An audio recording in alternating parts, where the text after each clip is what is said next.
জয়রাম বন্ধুরা, আমি অমৃতা। আমি শ্রী মনোরঞ্জন মুখোপাধ্যায় রচিত কৃপাসিন্ধু রাম ঠাকুরের বই থেকে একটা গল্প আপনাদের শোনাব।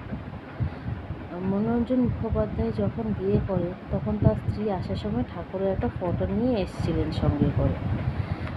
আসার পর যখন ঘরে ঢুকলেন তখন ঠাকুর যে ঘরে থাকতেন তখন ওই ঘরে ঢুকে সেই ফটোটা ঠাকুর ঢুকলেন। তখন ঢোকার পর ঠাকুরকে নমস্কার করলেন। ঠাকুরের তখন ফটোটা নিলেন। নেওয়ার পর তো মনোরঞ্জন মুখোপাধ্যায়ের স্ত্রী ঘরের ভেতরে ঢুকে গেল। তো অনেকক্ষণ ওই ফটোটা উনি অনেকক্ষণ দেখলেন, ঘুরিয়ে ঢুরিয়ে তো অনেকক্ষণ ধরে দেখলেন।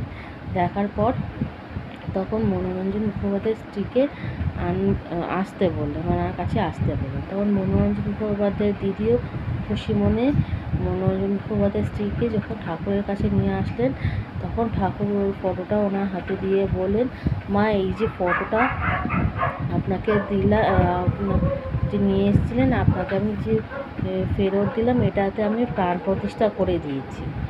আপনি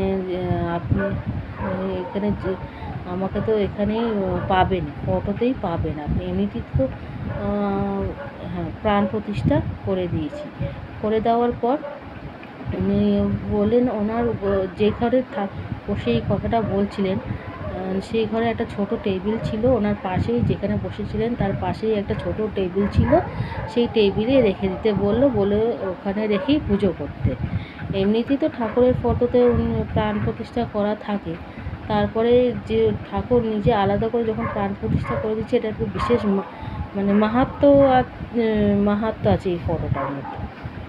তো তারপর থেকে তো মনোরঞ্জন মুখোপাধ্যায় স্ত্রী ওই ফটোটাতেই পুজো করতে প্রতিদিন প্রত্যেক বছর দুর্গা পুজোর সময় 3 দিন মনোরঞ্জন মুখোপাধ্যায় স্ত্রী ঠাকুরের ফটোটাতে বিশেষ সুন্দর করে সাজাতো। ওখানেই দুর্গা পুজোটা 3 দিনের জন্য দিত। তারপরে দিনকালে তারপর যখন ফটোটা আরও পুরনো হতে শুরু করলো তখন মনোরঞ্জন মুখোপাধ্যায়রা এটা লক্ষ্য করলো, তার পায়ের থেকে একটা নীল আভা, ওই ফটোটার পায়ের থেকে নীল আভা বেরোতো। সেইটা কেন বেরোতো সেটা মনোরঞ্জন মুখোপাধ্যায় বা তার বাড়ির লোক কোনোদিনও এটার রহস্য ভেদ করতে পারেনি। আরেকবারের কথা, মনোরঞ্জন মুখোপাধ্যায় যখনই ওনার বাড়িতে আসতেন, কালীঘাটের বাড়িতে আসতেন, তখন বেশ তো মাসখানেকের মতন থাকতেন। তখন ওনার একজন ভক্ত প্রত্যেক দিন এসে ঠাকুরকে ওনাদের বাড়ি থেকে তুলে নিয়ে গিয়ে নিজের গাড়ি করে গঙ্গার পাড় থেকে ঘুরিয়ে নিয়ে আসতেন। তো ওখানে তো মনোরঞ্জন মুখোপাধ্যায় অন্য ভাইরাও ছিল, তাদের ছেলেমেয়েরাও থাকতো। অনেক সময় মনোরঞ্জন মুখোপাধ্যায়ের ভাই বা দাদার ছেলেমেয়েরাও ঠাকুরের সাথে গঙ্গা পাড়ে বেড়াতে যেতেন। তো একবার মনোরঞ্জন মুখোপাধ্যায় এক ভাইয়ের ছেলে, সে খুব ছোট, একদমই ছোট, সে খুব বায়না করেছিল যে ঠাকুরের সাথে গিয়ে সে গঙ্গার পাড় থেকে ঘুরে আসবে। কিন্তু সে এতটাই ছোট যে তাকে মা ছাড়া বা বাবা ছাড়া কেউই নিয়ে যেতে চায়নি, ঠাকুরও নিয়ে যায়নি নিজের সাথে। কিন্তু যখন উনি আমাদের ঠাকুর বেরোতে যাচ্ছিলেন তখন তার দরজায় তার বুড়ো আঙুলে খুব সম্ভবত পায়ের বুড়ো আঙুলে খুব জোর ব্যথা পায়। তো উনি তখন আর কিছু বলেননি, ব্যথা পেয়ে গাড়িতে ওঠার পরে শুধু মনোরঞ্জন মুখোপাধ্যায়কে বলেন, সে বাচ্চাদের মধ্যেই নারায়ণ থাকেন। বাচ্চাদের মনে ব্যথা দিয়ে আজকে যে উনি গঙ্গা বিহারে যাচ্ছেন সেটার জন্যই ওনার আজকে এই ব্যথাটা বলে উনি চলে যান।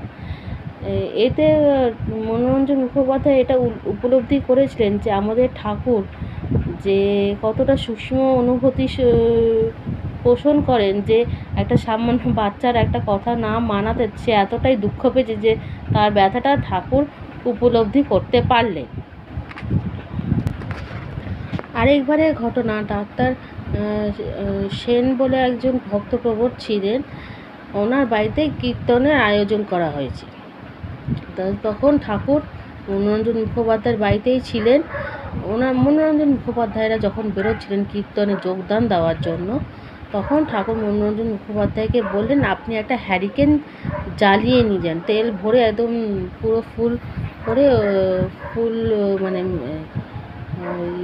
লণ্ঠনটাকে একদম পুরো কেরোসিন তেলে ভরে ইয়েটাকে জ্বালিয়ে, সলতেটাকে জ্বালিয়ে, লণ্ঠনটাকে জ্বালিয়ে একদম জ্বালানো অবস্থাতেই ওনাদের বাড়ি থেকে বেরিয়ে একদম যেন ডক্টর সেনের বাড়িতে গিয়ে উপস্থিত হয়।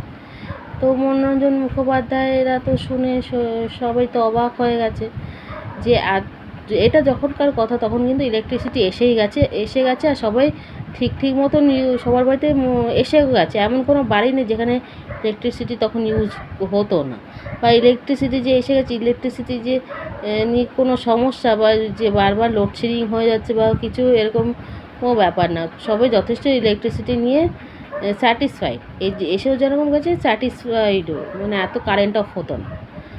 কিন্তু আবার ঠাকুরের এখন এসে যাওয়াতে রাস্তায় ল্যাম্পও বসে আছে, রাস্তাঘাটও অন্ধকার না যে রাস্তাঘাটে অন্ধকার আছে, অন্ধকারে কী করে যাব। তখন মনোরঞ্জন মুখোপাধ্যায়রা ভাবতে শুরু করলেন, আমরা যদি এরকম লণ্ঠন নিয়ে যাই, তাও আবার জ্বালিয়ে, তাহলে কিন্তু সবাই আমাদের নিয়ে হাসাহাসি করবে পাগল ভেবে। এখন ঠাকুরের কথাও ফেলতে পারছে না, কি করবে।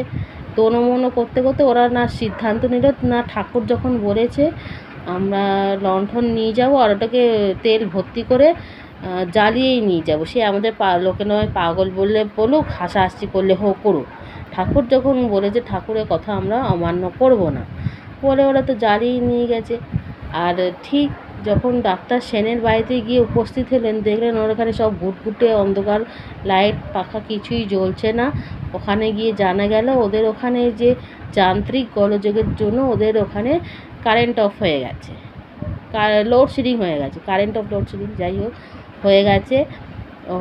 কখন আসবে লাইট কোনো ঠিক নেই। তখন ওদের এই যে লণ্ঠনটা ওরা জ্বালিয়ে নিয়ে গেছে, এতে ওদের খুব সুবিধা এটাই হয়েছে যে ওরা অন্ধকারে সিঁড়ি দিয়ে ওঠা নামা করতে হচ্ছে, ঢোকার সময় ওরা উঠতে পেরেছে, আসার সময় ওরা নামতে পেরেছে। প্লাস ওরা যতক্ষণ ওখানে ছিল ততক্ষণে লণ্ঠনটা ওদের খুব কাজে লেগেছে, অন্ধকারে ওদের কাউকেই বসে থাকতে হয়নি। তখন মনোরঞ্জন মুখোপাধ্যায় এটা ওনার জীবনে উপলব্ধি হয়েছে, যখন কোনো মহাপুরুষ কোনো কথা বলবে আপনাকে, কোনো নির্দেশ স্পেসিফিক্যালি সেটা যখন কোনো নির্দেশ দেবেন যে এইভাবে এই কাজটা করুন বা এই কাজটা করুন, সেটা কোনো কারণবশতই বলবে, অকারণে কোনো কথাই বলবেন না। সেই জন্য সর্বদাই এরকম মহাপুরুষদের নির্দেশ অনুযায়ী চলার চেষ্টা করবে। তা আজকের গল্পটা এইটুকুনি। আমার এই প্রচেষ্টাটা আপনাদের ভালো লেগে থাকলে আমার এই ইউটিউব চ্যানেলটা সাবস্ক্রাইব করবে, লাইক শেয়ার অ্যান্ড সাবস্ক্রাইব করবেন, নোটিফিকেশন বেল অন করে দেবেন। আর ফেসবুকে থাকলে ফেসবুক পেজটাও ফলো করে দেবেন, ওখানেও নোটিফিকেশন বেল অন করে দেবেন, যাতে আমি এই দুটো চ্যানেলে আমার ভিডিও দিলে আপনাদের কাছে যেন সঙ্গে সঙ্গে নোটিফিকেশন চলে যায়। আর আমার কোনো ভুল হয়ে থাকলে নিজেও কোনো ক্ষমা করে দেবেন, কমেন্টসে জানাবেন আমি কি করে এটাকে ঠিক করব। জয় রাম।